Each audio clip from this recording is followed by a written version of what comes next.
Now let us discuss the concept of congruence of triangle using RHS criteria. The RHS criteria states that right angle, hypotenuse and a side.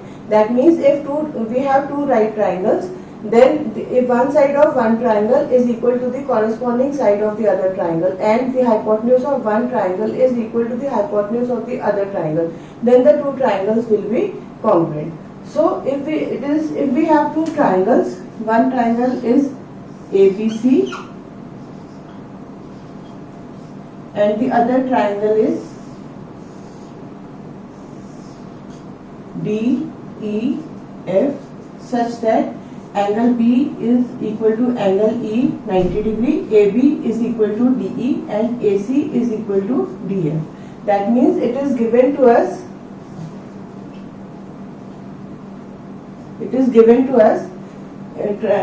angle B is equal to angle E 90 degree, AB is equal to DE and AC is equal to DF. That means one angle that is the right angle, that is angle B and angle E are 90 degree, and plus one side, that means AB, and the other corresponding side DE is equal, and then the hypotenuse, that is AC, and in the other triangle DF are equal. We have to prove that. To prove triangle ABC is congruent to triangle DEF, the construction will be, we will extend FE to G such that BC is equal to GE and we will join DG. That means we have extended FE to G such that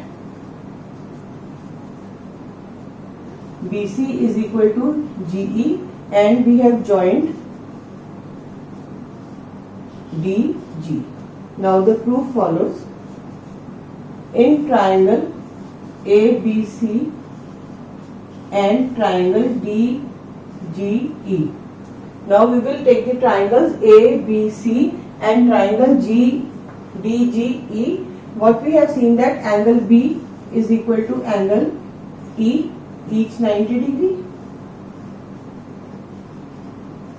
and we have that BC is equal to GE by construction, and AB is equal to DE. It has been given to us. Therefore, triangle ABC will be congruent to triangle DEG such that, because using the criteria of SAS, that means side included angle and the side, that means BC is equal to GE, included angle B is equal to angle E and AB is equal to DE. Using the criteria of SAS, triangle ABC is congruent to DEG. That means the vertex A will correspond to vertex D, vertex B will correspond to vertex E and vertex C will correspond to vertex G by SAS criterion. So we can say that triangle C is equal to triangle, angle C is equal to angle G, CPCT, and AC is equal to DG, again CPCT. But we know that AC is equal to DF. It has been given to us. Therefore we can say that AC is equal to DG is equal to DF. That means AC is equal to DG and equal to DF. Now in triangle DGF, side DG is equal to DF. As the sides are equal, therefore angle G will be equal to angle F. Angle opposite equal side.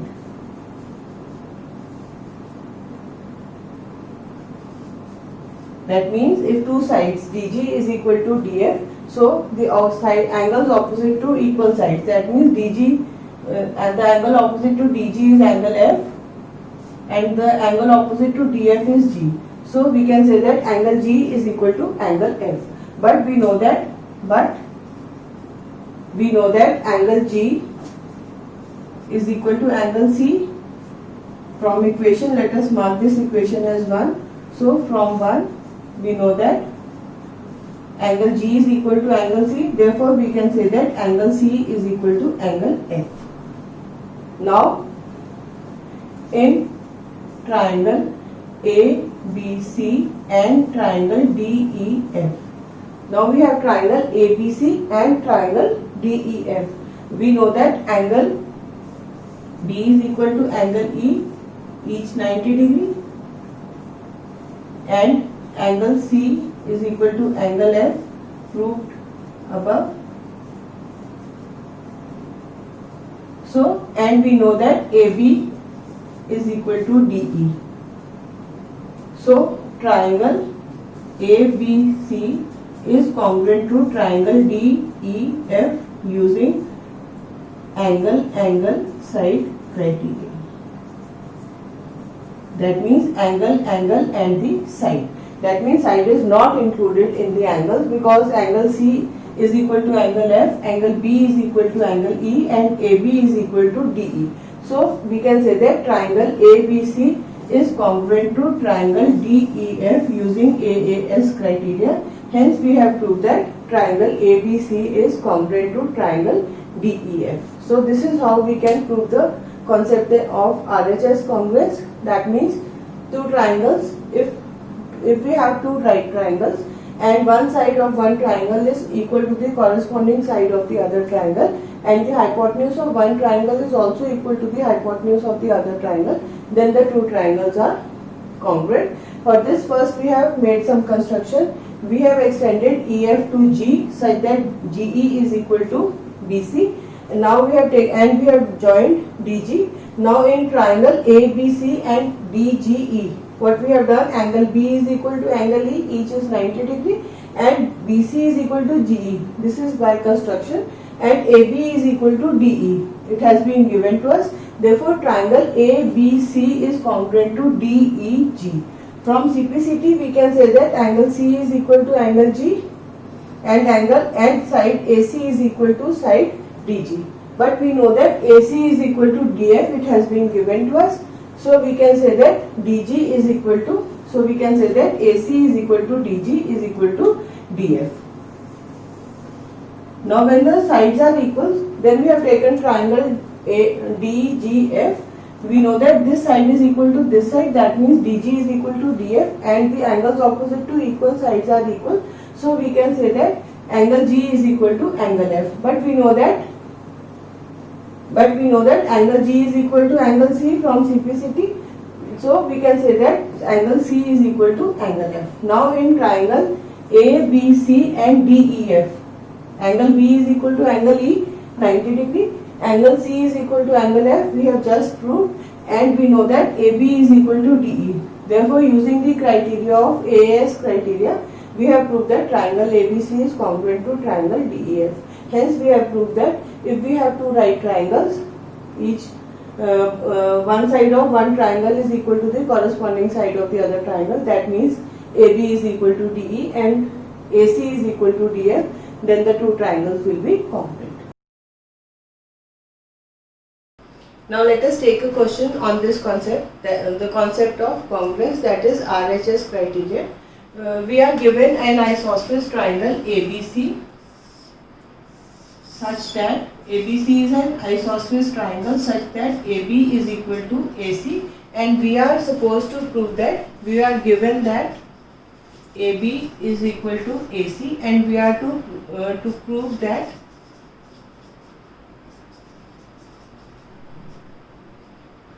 we have to prove that angle B is equal to angle C, and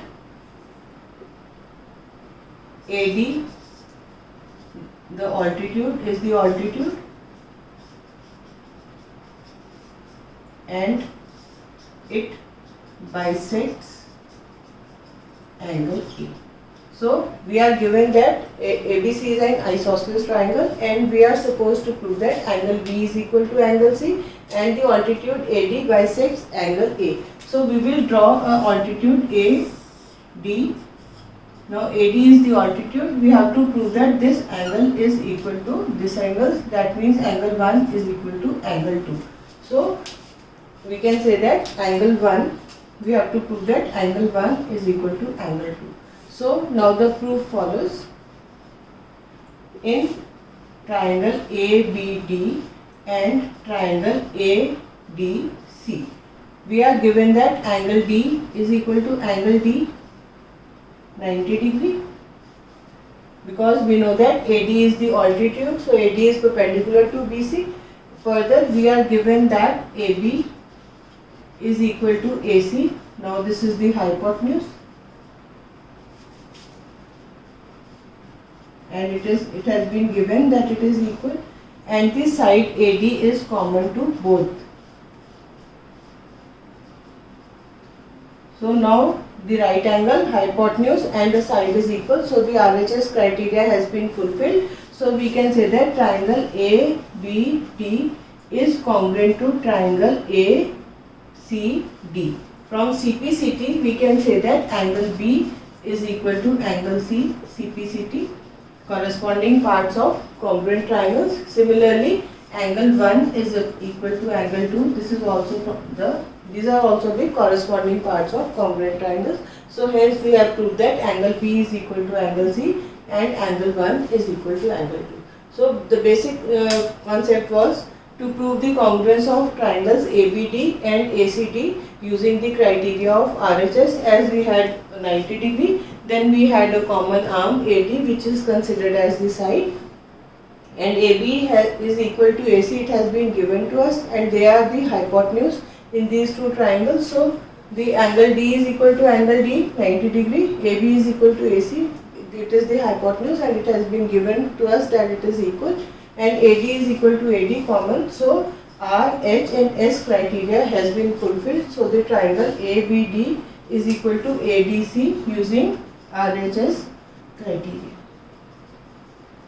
When the two triangles are congruent from CPCT, that means the corresponding parts of congruent triangle, we can say that angle B is equal to angle C and angle 1 is equal to angle 2.